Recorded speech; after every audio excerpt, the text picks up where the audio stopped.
It's the Arizona Daily Star's Match Play Video Extra, brought to you by Fry's Food Stores. It's the Thursday afternoon edition.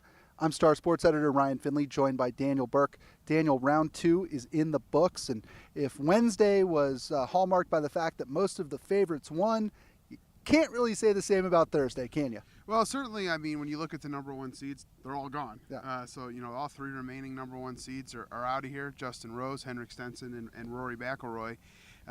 Other than that, though, and I say that seriously, I mean, most of the big names got through, but when you look at those three number one seeds, the one I think that's most stunning and will upset the fans the most is Rory. He hits maybe the shot of the day on 16, birdie 16, goes up one. You're thinking, okay, this thing is over. We're going to get Rory for another day. And then he just totally chokes over himself.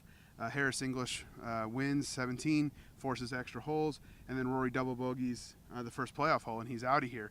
So that was certainly kind of the most stunning one to me, and he was playing some really good golf and a guy that I thought could win this tournament. Sure, if fans are disappointed by Rory McIlroy being ousted here in the second round, they must be pretty thrilled that Jim Furyk is still here. Yeah, certainly. I mean, Furyk, for the second day in a row, falls behind early. He's down two after 3 holes again, and then didn't lose another hole, and beats Charles Schwartzel, who was one of your guys that maybe you thought could win this thing, and gets through him, and now he'll face Harris English tomorrow. So I think fans will definitely come out to see Furyk, and whenever I tweet about this tournament, anytime I tweet about Jim Furyk, I certainly get that gets the most attention.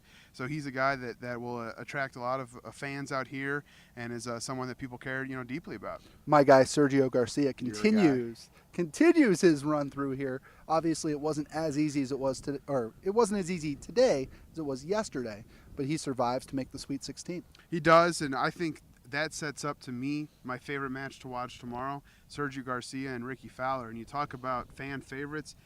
With all due respect to Jim Furyk and having been a U of A guy, I think Ricky Fowler has more fans. I think Ricky Fowler probably has more fans than anyone else left. And we kind of saw that front and center today when he walked off 18. Just the masses that were there to get autographs and just kind of get a glimpse of this guy. He signed a cell phone case. He signed a yo-yo.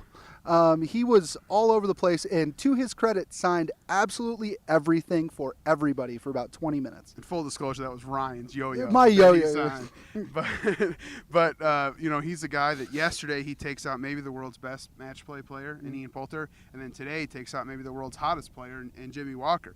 So he's a guy that Garcia Fowler match tomorrow is sure going to be fun to watch, and he's a guy I hope he sticks around, because that would knock off your guy that you've been getting to talk about now every day, and keep a fan favorite around. And it's just a neat story because he really struggled before this tournament. Daniel, if we compare this to the NCAA tournament as we've been doing, I would argue to you that the team of destiny early is Graham McDowell.